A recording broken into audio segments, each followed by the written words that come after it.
Hello everyone. In this lecture we will discuss about one-sided Z transform, which is also called as unilateral Z transform. We will also see how a unilateral Z transform, or you can say one-sided Z transform, is different from bilateral or two-sided Z transform.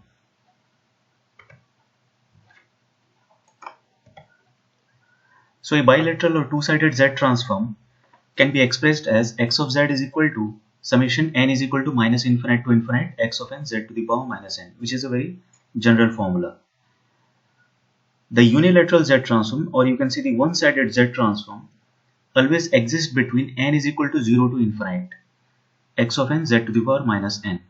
So basically a unilateral Z transform is represented as z plus of x of n, which is equivalent to x plus z, which is equal to summation n equal to 0 to infinite x of n z to the power minus n. So if a two-sided Z transform is calculated for a causal sequence, then definitely it is written in the form of summation n equal to 0 to infinite x of n z to the power minus n. So basically a unilateral or one-sided Z transform is similar to two-sided Z transform or bilateral Z transform for a causal sequence when it is calculated for a causal sequence. The other form of notation is x of n, both side arrow z plus x plus z. Now let us see what are the different characteristics of one-sided Z transform. Now the first and most important point is it doesn't contain the information about the signal x of n for negative value of time, that means for n less than 0. As I have already discussed in the first slide, it is always valid for the positive part of the signal, that means for n greater than 0. And it doesn't contain any kind of information about the negative side of the time. It doesn't contain any information about the signal x of n for negative value of time. The second point is it is unique for causal signals because these signals are 0 for n less than 0. So a causal sequence means it is finite for n greater than equal to 0 and it is 0 for n less than 0. The next thing is the one-sided Z transform x plus z of a sequence x of n is identical to the two-sided Z transform x of z of a sequence x of n dot u of n, because u of n is a unit step function and unit step function is equal to 1 from n is equal to 0 to infinite, and it is equal to 0 for n less than 0. So basically a both-sided Z transform when multiplied with a unit step function, it behaves like a one-sided Z transform or unilateral Z transform. Now when we deal with the one-sided Z transform, it is not necessary to refer to their region of convergence. Of course, because for a causal sequence, the region of convergence is always exterior to the circle with radius r. So we don't need to think about the region of convergence of the Z transform. Now here one table is given where few sequences are given in the first column. In the second column we have the two-sided Z transform result, and in the third column we have one-sided Z transform result. Now the first sequence is x of n, which is equal to 2, 3, 4, 5, 7, and the origin value is 2. The first value is the value at origin, and the two-sided Z transform is 2 plus 3z inverse plus 4z to the power minus 2 plus 5z to the power minus 3 plus 7z to the power minus 4. And basically we can say this is a right side sequence, or you can say a causal sequence. So as we know, for a causal sequence the two-sided Z transform is same as one-sided Z transform. So our one-sided Z transform will be similar to the two-sided Z transform, which is 2 plus 3z inverse plus 4z to the power minus 2 plus 5z to the power minus 3 plus 7z to the power minus 4. Now let us see what is the next example. X of n is equal to 2, 3, 4, 5, 7, and the arrow mark is at 4. That means the origin value is 4. Now the two-sided Z transform will be 2z to the power 2 plus 3z to the power 1 plus 4z to the power 0 plus 5z to the power minus 1 plus 7z to the power minus 2. The one-sided Z transform for this sequence will be 4z to the power 0 plus 5z to the power minus 1 plus 7z to the power minus 2. So basically for the sample 2 and 3, no frequency value for the sample 2, 3. So this is the difference between the two-sided Z transform and one-sided Z transform. Now let us see one more example.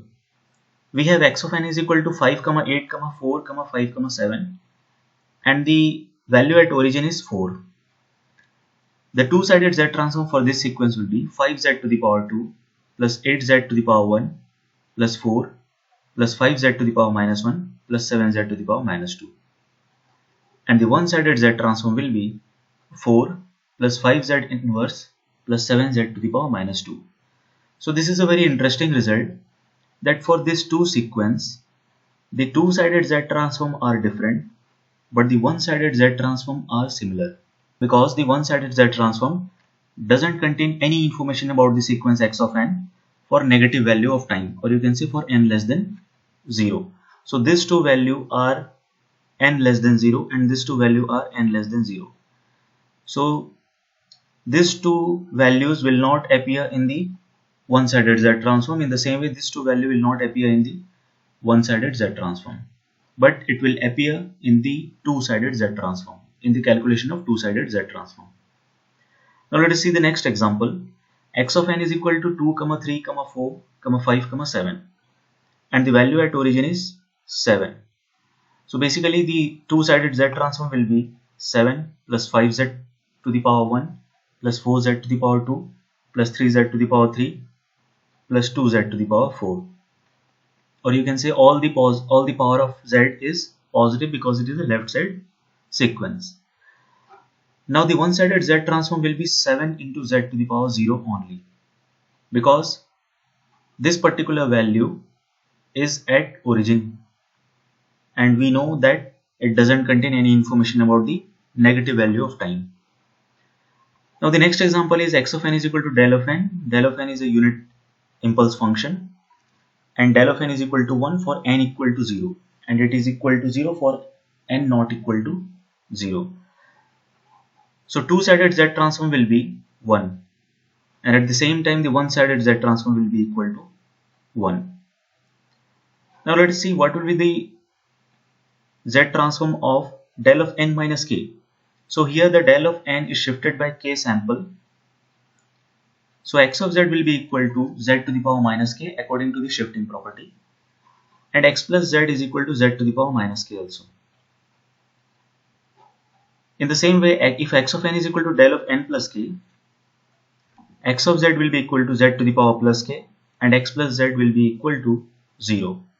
So x plus z, or you can say the one-sided Z transform, is equal to 0 because the del of n plus k shifts the signal to the left of the origin. That is why the one-sided Z transform is equal to 0 in this question. Now let us see what are the properties of one-sided Z transform, or you can say unilateral Z transform. Now most of the properties of one-sided Z transform are same as those of the two-sided Z transform. One that is different, however, is the shifting property only. So the shifting property is the only property which is different in one-sided Z transform. Now the primary use of one-sided Z transform is to solve the linear constant coefficients difference equation that have initial conditions, or you can say it is this property that makes the one-sided Z transform useful for solving difference equation with initial conditions. Now let us see what is the shifting property of one-sided Z transform. Now shifting property has two models, time advance model and time delay model. So according to the time advance model, if Z transform or one-sided Z transform of x of n is x plus z, then Z transform of x of n plus k will be z to the power plus k whole into x plus z minus summation n equal to 0 to k minus 1 x of n z to the power minus n for k greater than 0.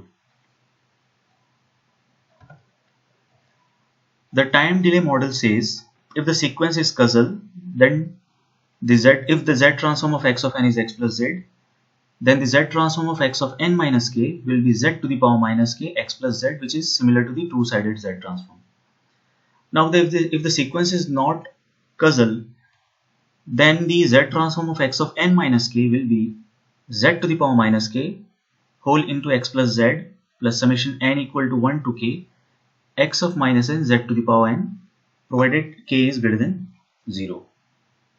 So in this lecture we have seen how a one-sided Z transform is different from the two-sided Z transform.